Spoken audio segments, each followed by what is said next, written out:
Hey everyone, this is Nisha. Welcome back to my new blog. কেমন আছো বন্ধুরা? আশা করি তোমরা সবাই ভালো আছো, আমিও ভালো আছি। দেখো বন্ধুরা, আজকে নতুন একটা রেসিপি নিয়ে চলে এসেছি। রেসিপিটা হচ্ছে ঘাটকুল পাতা বাটা। অনেকে এটাকে তিন কচু পাতা নামেও চেনো। দেখো, এই যে আমি বাগান থেকে ঘাটকুল পাতা তুলে এনেছি। এই যে কাঁচি দিয়ে কেটে নিচ্ছি সুন্দর করে, গোড়াগুলোর থেকে পরিষ্কার করে নিলাম। এই একটা থালার মধ্যে তুলে নিয়েছি। দেখো বন্ধুরা, এই যে এতগুলো ঘাটকুল পাতা তুলে নিয়েছি।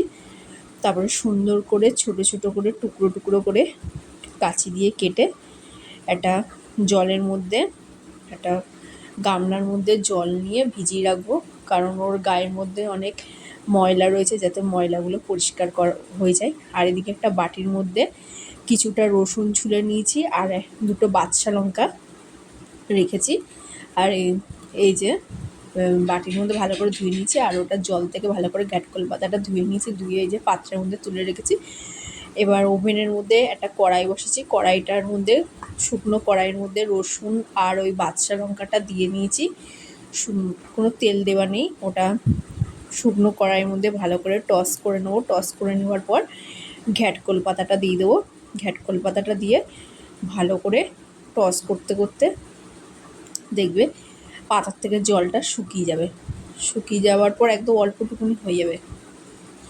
দেখো, কোনো তেল মশলা হলুদ কিচ্ছু দিইনি, প্লেন। দেখো বন্ধুরা, ভালো করে টস করতে করতে জলটা ঝরে গেছে। তারপরে দেখো পুরো একদম অল্প হয়ে গেছে। এবার আমি একটা মিক্সারে কাপের মধ্যে নিয়ে নেবো, আর কিছুটা চিংড়ি মাছ নিয়ে নেবো। এই যে কটা মতো চিংড়ি মাছ নিয়েছি। এই যে আমার হয়ে গেছে। এবার আমি একটা মিক্সারে কাপের মধ্যে সব নিয়ে নিলাম। এবার কড়াই বসালাম। কড়াইয়ের মধ্যে, ওই কড়াইটার মধ্যেই সাদা তেল দিয়েছি অল্প করে। তারপরে দিলাম কালো জিরে।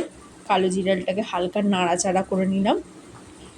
নাড়াচাড়া করার পর একটুখানি হালকা যে বাদামি বাদামি হয়ে গেছে, তারপরে দিলাম ওই চিংড়ি মাছটা। চিংড়ি মাছটা অল্প অল্প ছোটো ছোটো করে টুকরো টুকরো করে নিয়েছিলাম, যাতে মুখের মধ্যে পড়ে।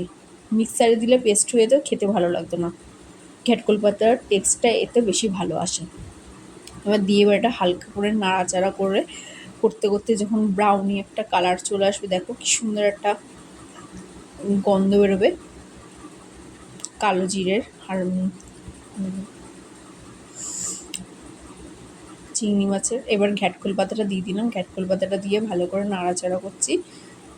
নাড়াচাড়া করতে করতে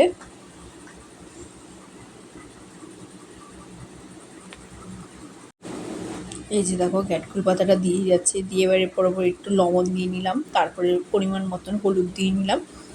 দিয়ে ভালো করে নাড়াচাড়া করছি। এটা কিন্তু লো ফ্লেমে করতে হবে, একদম আস্তে আস্তে, প্রায় 40 থেকে 50 মিনিট মতন আস্তে আস্তে লো ফ্লেমে যত করবে তত ঘাটকল পাতা বাটাটা টেস্টি হবে। এই যে দেখো কষাতে কষাতে একদম কমে আসছে এটা লো ফ্লেমে হওয়ার পর। এবার 4-5টা মতো চিনির দানা দিয়ে নিয়েছি, যাতে তিতকুটি ভাব না হয়। তোমরাও দিতে পারো। এই যেমন ঘাটকল পাতা প্রায় কমপ্লিট। দেখো বন্ধুরা, এই যে একটা বাটির মধ্যে নিয়ে নিয়েছি। কেমন হয়েছে তোমরা জানিও। Thanks for watching.